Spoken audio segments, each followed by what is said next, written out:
ICSE class 9th students. Look at this question. This is from motion in one dimension, a graph based question, very important question.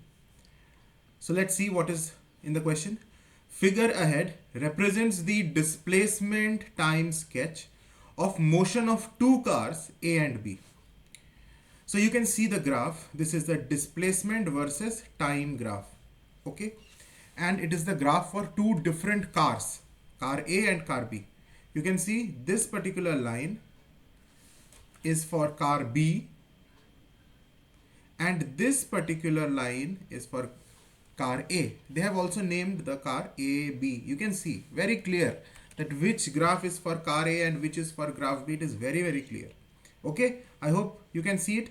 This one, which I have shown highlighted with the green color, this is the graph for A, car A.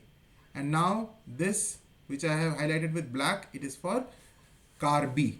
So very simple, no confusion at all. All right. Now what is that they have asked? Find the distance by which car B was initially ahead of car A. ध्यान से समझो क्या बोल रहा है, वो distance मुझे बताओ जितना डिस्टेंस से कार बी कार ए से अहेड है इनिशियली. तो तुम अगर ध्यान से देखो, कार बी 40 किलोमीटर्स डिस्टेंस से स्टार्ट हो रहा है इनिशियली. कार बी का पोजीशन कितना है? 40 kilometres. Can you see, this is where car B is starting from. And car A का देखो, it is starting at 0 kilometres from the reference point. तो इससे क्लियर पता चल रहा है कि कार बी जो है वो कार ए से 40 किलोमीटर्स अहेड है. ओके, कैसे पता कि ये किलोमीटर्स है, मीटर्स नहीं है? यूनिट को देखकर वाई एक्सिस में तुम देखो, डिस्प्लेसमेंट के बगल में यूनिट लिखा हुआ है. Kilometres is already written, that means the unit is kilometres. So we are reading this as 40 kilometers, this as 0 kilometers. So very simple to understand that car B is 40 kilometers ahead of car A.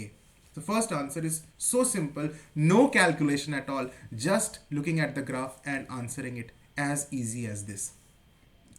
Okay, now we have to calculate the velocities of car A and car B, and here we will do some calculation.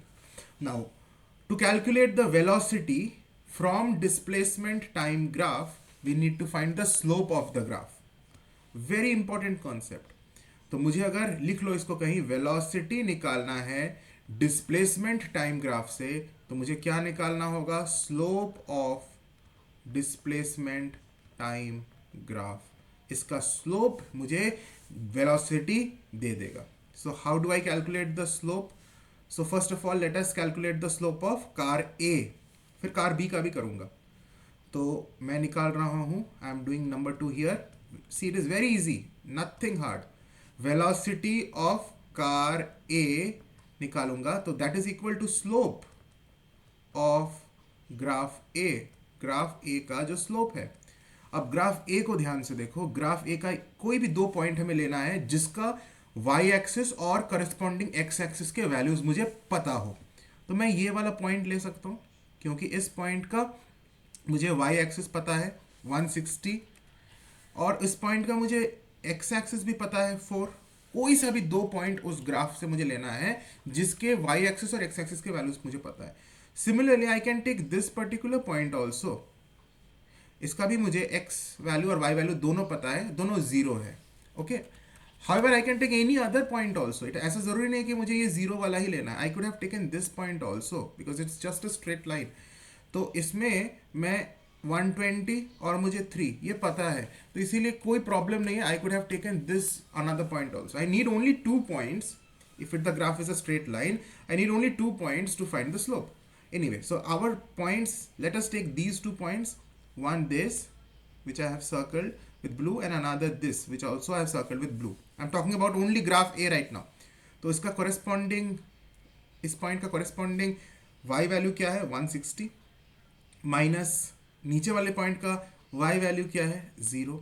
Now divided by, अब denominator में मैं x values को subtract करूँगा.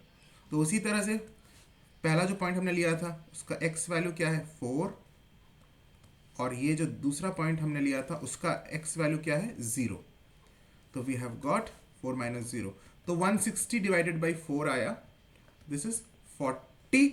और देखो unit ध्यान से देख लेना, किलोमीटर है डिस्टेंस का यूनिट, टाइम का यूनिट है आवर, सो ये वेलोसिटी का यूनिट किलोमीटर पर आवर होगा, 40 kilometre per hour, this is the velocity of car A.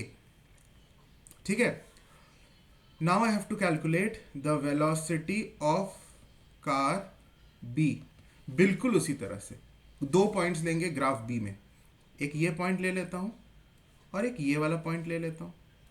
ठीक है, कौन सा पॉइंट देख लो, मैं पॉइंट 1 लिख देता हूं, तुम्हें और क्लियर हो जाएगा, और ये वाला पॉइंट 2।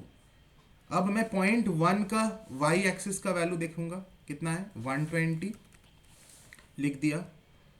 उसी तरह माइनस करूंगा, पॉइंट 2 का y एक्सिस वाला वैल्यू देखेंगे, पॉइंट 2 का y एक्सिस का वैल्यू है 40, not 0 this time, so 40 divided by, अब मैं पॉइंट 1 का x एक्सिस वैल्यू देखूंगा, कितना है 4, और पॉइंट 2 का x axis value 0, so this is giving, this will give you 80 divided by 4, that is 20 kilometer per hour. So we have gotten 20 kilometer per hour the velocity of car B, and velocity of car A is 40 kilometer per hour. तो इसमें clearly पता चल रहा है कि car A जो है वो फास्टर है, कार B स्लोअर है।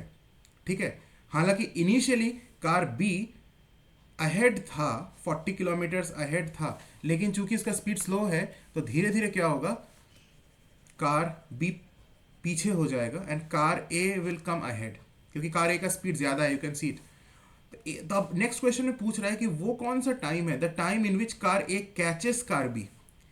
कार बी तो अहेड था शुरू में 40 किलोमीटर्स, लेकिन कार ए का स्पीड ज्यादा है, तो कार ए कार बी को एक पर्टिकुलर टाइम में कैच कर लेगा, दोनों एक साथ हो जाएंगे, और फिर कार ए अहेड चला जाएगा। लेकिन वो कौन सा टाइम है जब कार ए ने कार बी को कैच किया। You can see from the graph as well, this point of intersection जहां पे graph of A and B intersects, तो व्हाट इज दैट टाइम, वो टाइम क्या है, वो टाइम है, क्लियरली दिख रहा है 2 आवर्स, तुम्हें दिख रहा है ना, यहाँ पे क्लियरली दिख रहा है कि ये 2 आवर्स पे इंटरसेक्ट किया हुआ है, तो ये टाइम कौन सा इसका आंसर होगा, 2 hours. As simple as this, कुछ नहीं कैलकुलेशन है, बस देख के आंसर, ग्राफ देखो और आंसर करो। अब बोल रहा है the distance from start when the car A will catch car B. तो बोल रहा है डिस्टेंस फ्रॉम स्टार्ट, स्टार्टिंग से वो कौन सा डिस्टेंस है जहां पे कार ए ने कार बी को कैच किया, तो किस टाइम पे कैच किया, वो तो 2 आवर्स है, अब किस डिस्टेंस पे कैच किया, तो वो डिस्टेंस को देख लो, उसी पॉइंट का कोरेस्पॉन्डिंग डिस्टेंस का वैल्यू कितना है 80 किलोमीटर्स। 80 किलोमीटर्स के डिस्टेंस पर, स्टार्टिंग से 80 किलोमीटर्स के डिस्टेंस पर कार ए ने कार बी को कैच कर लिया। तो इसमें भी हमने कोई कैलकुलेशन नहीं किया, बस ग्राफ देख के आंसर किया। Such an easy question. I hope you have enjoyed this video. Till then, God bless you, take care, see you in the next video.